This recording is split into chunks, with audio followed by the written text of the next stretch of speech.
La reforma a la reforma electoral busca fortalecer la integridad de los comicios, de las elecciones, pero deja sin atender uno de los factores internos que más ha afectado a los procesos electorales.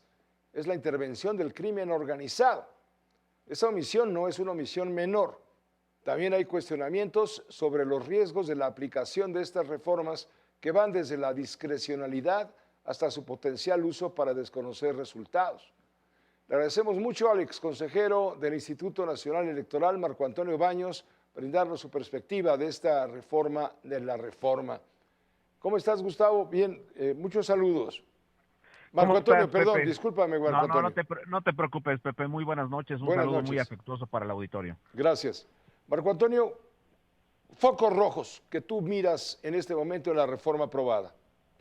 Mira, yo creo que en el conjunto de las reformas que se están aprobando en esta ocasión, en el caso concreto de la creación de una comisión para que revise la integridad de las candidaturas, pues me parece que es un mecanismo bastante endeble, porque al final de cuentas, primero es voluntario que los partidos te entreguen la lista de los aspirantes. Segundo lugar, mandas esa información a ciertas instancias como la Coordinación Nacional de Inteligencia, la UIF, la Comisión Nacional Bancaria y de Valores y la Fiscalía General de la República.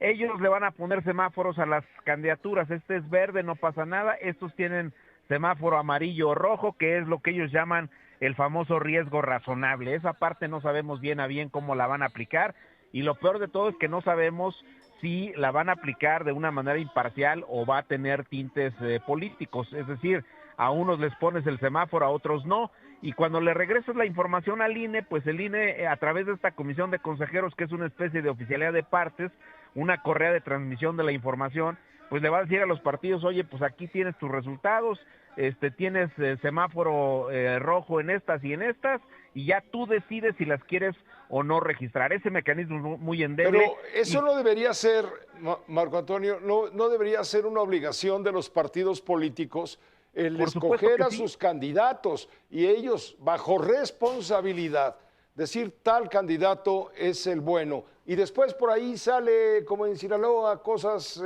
indescifrables. Ah, ¿verdad? Pues ¿quién debe llevar el castigo? Pues el partido político que lo postuló, ¿no? ¿Por qué el Estoy INE total, lo meten a hacer la chamba?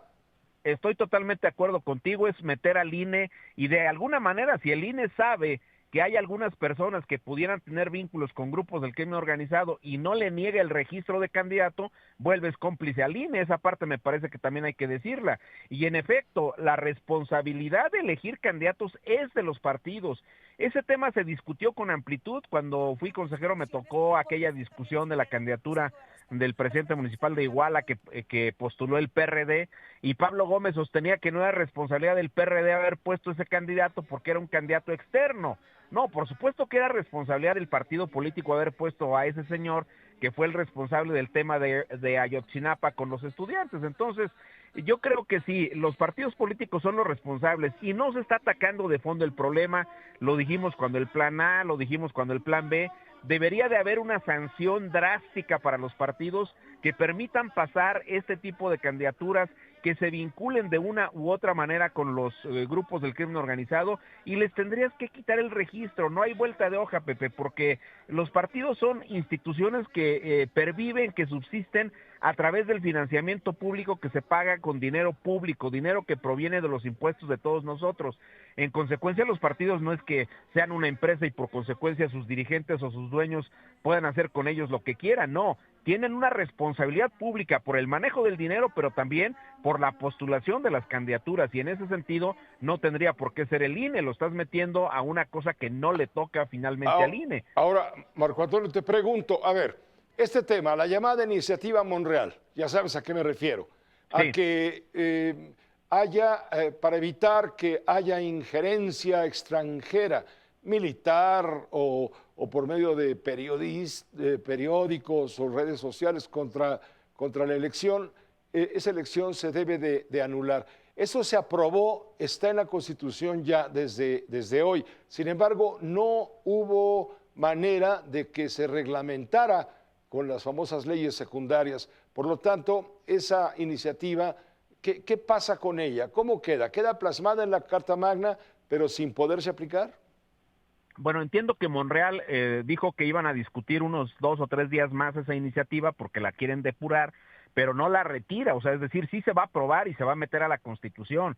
Y ese tema es muy delicado, Pepe, porque las causales que ponen son verdaderamente esquizofrénicas. Una intervención diplomática, una intervención de un partido político, de un gobierno, de una persona X que puso un tuit, que puso una campaña en redes sociales para decir alguna cuestión como lo que pasó en Honduras o lo que pasó en Argentina, es lo que ellos están argumentando, y que por consecuencia le dejan al Tribunal Electoral, imagínate, al Tribunal Electoral que está compuesto por magistrados electorales afines a Morena, que ya hay ahí 2 que son de los acordeones y que ahora quieren premiar con una nueva posibilidad de que estas personas que se han quedado ahí, Felipe de la Mata, Felipe Fuentes, Mónica Soto, vayan a un proceso electoral para ver si ganan y con eso tener un periodo más de otros 6 años. Bueno, pues no es que si ganan, es que van a ganar porque los van a meter a los acordeones. Ya lo vimos con la Corte, ya lo vimos con el Tribunal de Disciplina Judicial, y esos van a interpretar si hubo o no intervención de algún agente extranjero que motivó que el voto del ciudadano se sesgara, y eso es verdaderamente esquizofrénico. La presidenta de la República está comprando al árbitro.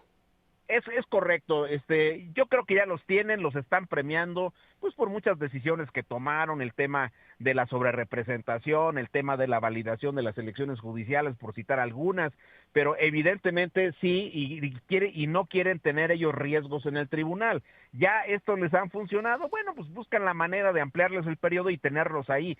Es una forma grotesca de cooptar al Tribunal Electoral, a los árbitros de la contienda electoral, pero también es muy grotesco cómo en el ámbito de la ética pública estas personas que se esperaba pudieran arbitrar de manera imparcial las elecciones se han prestado a este tipo de cuestiones.